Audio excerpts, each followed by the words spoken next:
alegrem-se em nossa esperança.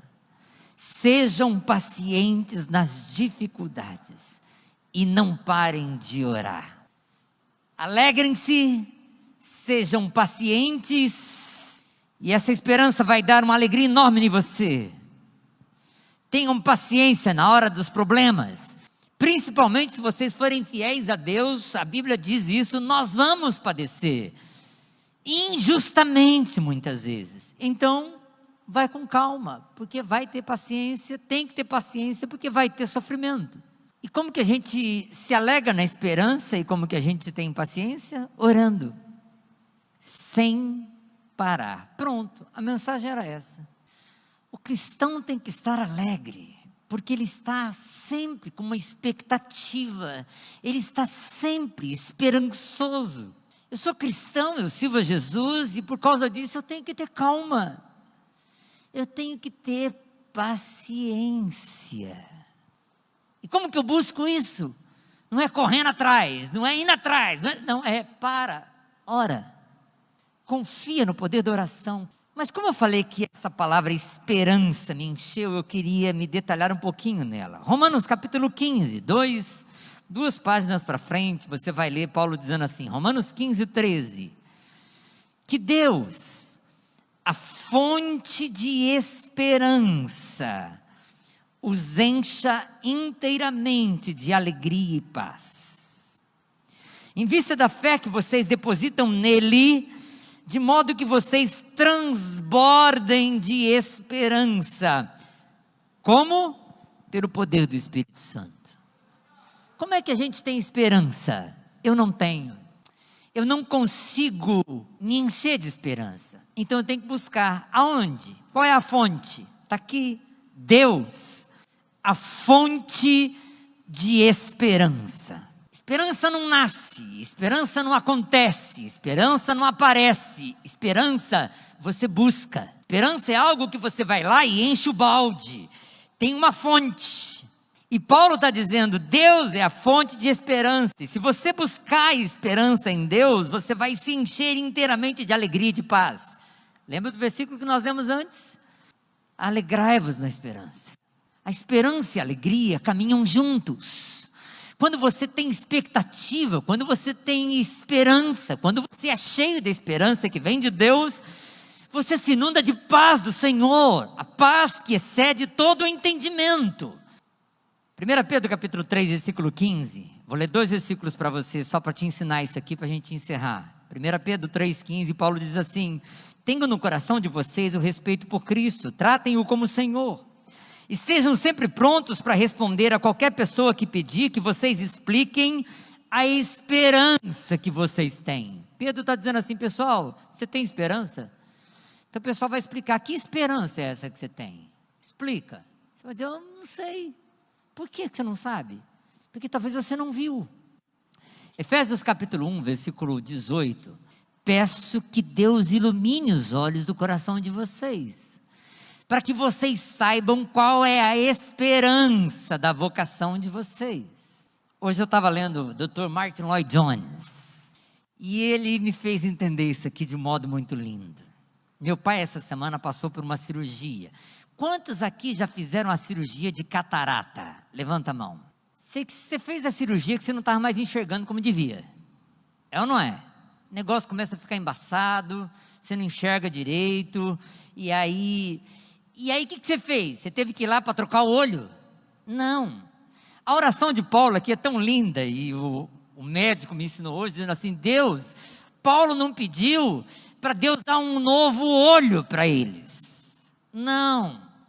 Paulo pediu para que os olhos deles fossem iluminados, os olhos espirituais. Olha lá, oro para que o seu coração seja iluminado.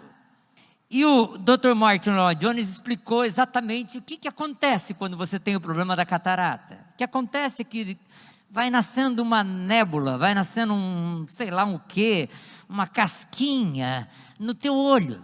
E aquilo lá vai embaçando a visão. E para você enxergar, é como uma lente, é como o retrovisor, o para-brisa do carro, de repente caiu água, você tem que desembaçar o carro ali, Mas de repente o olho começa a embaçar, embaçar, embaçar e está lá embaçado. Paulo ora assim: por favor, Deus, eu peço que o Senhor ilumine. Paulo podia dizer assim: Deus, eu peço que o Senhor faça uma cirurgia de catarata no coração deles. O que é cirurgia de catarata?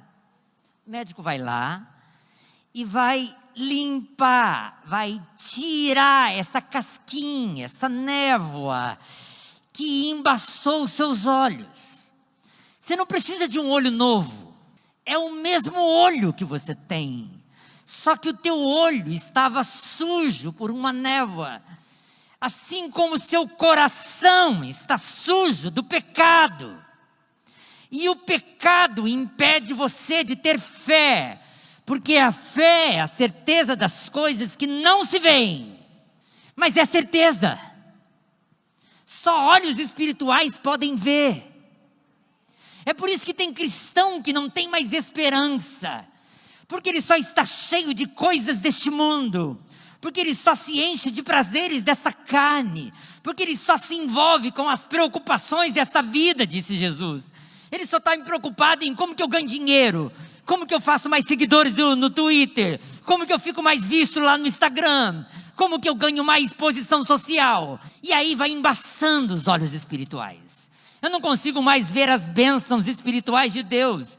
Paulo está dizendo aqui em Efésios 1 mesmo, que somos abençoados com toda sorte de bênçãos espirituais. Mas eu não consigo mais ver isso.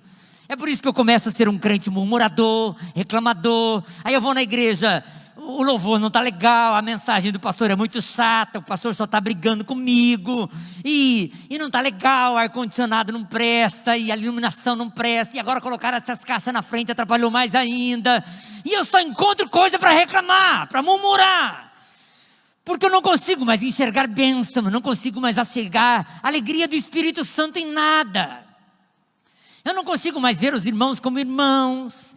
Eu começo a ver o pecado. Não, aquele irmão lá, não, eu não quero ir da cela daquele irmão, porque ele é fofoqueira. Não, aquele irmão lá, ele é chato. E eu só começo a ver as coisas erradas. Por quê? Porque o coração está embaçado. Como os olhos estão impedidos de enxergar. O coração está impedido de compreender. Olha aí, Paulo está dizendo, olha, a fim de que compreendam a esperança. É por isso que eu não consigo compreender a esperança, diz ele, concedida àqueles que ele chamou, e a rica e gloriosa herança. Eu sou filho de Deus, eu sou rico, eu tenho toda sorte de bênçãos espirituais, eu tenho todos os motivos de alegria que ninguém lá fora no mundo tem, mas eu sou infeliz. Por quê? Porque meu coração está embaçado. Esperança é o cristão que está dizendo: eu estou aqui, eu estou andando com Cristo, e o Senhor tem me guardado em todos os momentos, e é verdade, eu estou sofrendo de dor, mas essa dor não é nada comparado àquela dor que Jesus sofreu na cruz do Calvário por minha causa. E sabe de uma coisa, pode ser que eu morra, mas se eu morrer não tem problema, porque eu estou indo para Canaã, e na Canaã tem leite e mel, tem vida plena em Deus. É por isso que eu suporto as dores desse dia, é por isso que eu suporto as provações dessa vida, é por isso que eu caminho, porque os meus olhos estão olhando para a esperança que Deus me deu.